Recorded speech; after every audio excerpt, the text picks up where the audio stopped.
All month long, we've been following a local girl's mission to bring smiles to local service members and veterans.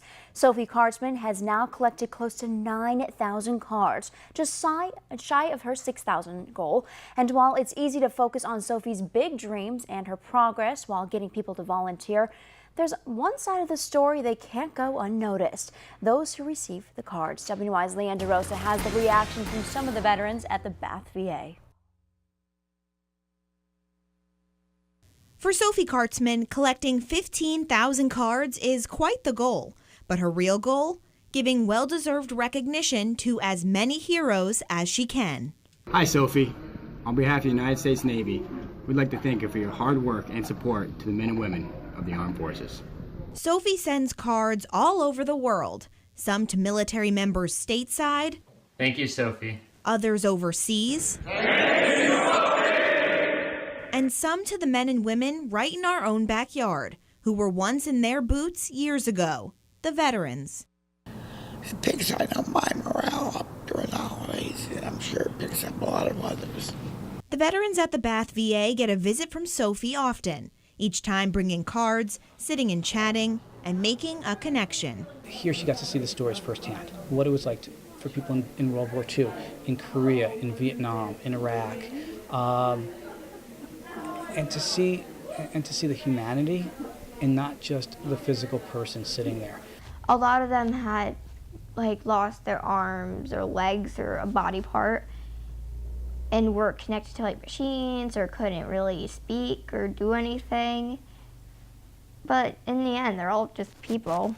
For many vets, these cards bring them back to the days of mail call, sitting and waiting for that snail mail to arrive. Oh, look forward to it. Yeah, I just looked so much forward to it, and and they were nice letters. I wrote them as much as I could. I got letters from them all the time. It was nice receiving them. I love mail call. You know why I love mail call? You asked the question, I'm going to tell you. I had a lot of girlfriends. But Sophie's cards are different. So did you ever get letters kind of like how Sophie has brought you from strangers? No, nothing like that. And now years later, they're still being remembered. It makes me feel good that they have the time and the energy to write these cards for us. Can't explain it, just so mind-boggling that someone would do that, to think about the veterans and what they did for our country. And that's still how I believe. I served for my country, for you, for your freedom, for your way of life, and I'd do it over and over and over again. A thought that brought many to tears. Oh, sure, it makes me feel good to know that we still live in a free country. The only one in the world.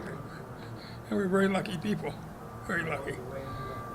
Reporting in Bath, Leanne DeRosa, WENY News. And Sophie is looking to spread her cards even further across the country and the world. If you know of any active service members, whether in the U.S. or overseas, who would be willing to accept a box of cards, we have information for you to reach out to Sophie on our website, WNY.com.